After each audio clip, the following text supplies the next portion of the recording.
बेटा तुम मेरे कंधे से कंधा मिलाओ तो आजाद पक्षी कहलाओगे। तुम मेरे कंधे से कंधा मिलाओ तो आजाद पक्षी कहलाओगे। अगर दुश्मनी करोगे बेटा तो चंद मिनटों में कतर दिए जाओगे, कतर दिए जाओगे। तेरी औकात जितनी हो तुझसे बात उतनी हो, ज्यादा नहीं। अरे क्यों बे गधे की असली औलाद, हमारे कई डायलॉग में तोर पैजामा ढीला होएगा। अबे तो बेटवा तोहका हम कुछ और सुनाओ, बजाए बजाए के तोहार धुआं उड़ाओ, धुआं उड़ाओ, धुआं उड़ाओ। लोग हमको प्यार से रौनक डीजे कहते हैं, इटैली बाजार वाले। हम हैं रौनक डीजे।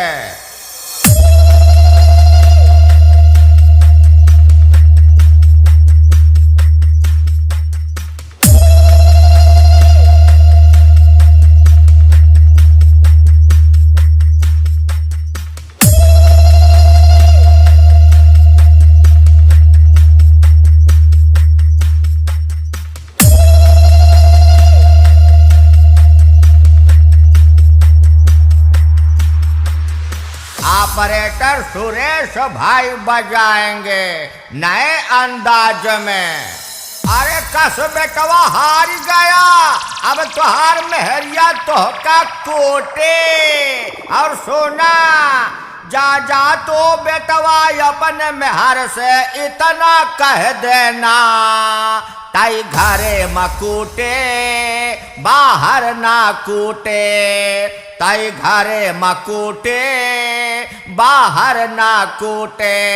बाहर कुटाबे तो सारे बेइज्जती हो जाए, बेइज्जती हो जाए। हम हैं रौनक डीजे, इटैली बाजार वाले, बाजार वाले।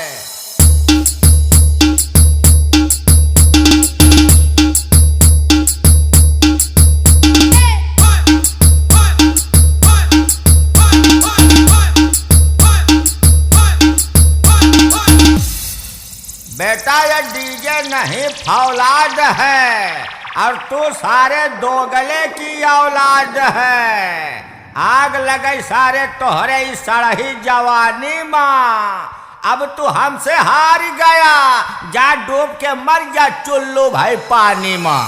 लोग हमको प्यार से रौनक डीजे कहते हैं, इटैली बाजार कंपटीशन करैया यहाँ, भले यहाँ आवा आवा तोहका घुमाई जबलपुर और कटनी। ते ज्यादा फुचुर फुचुर करबे तो बजाए बजाए के तोहका कई देबै चटनी। हम हैं रौनक डीजे, इटैली बाजार वाले।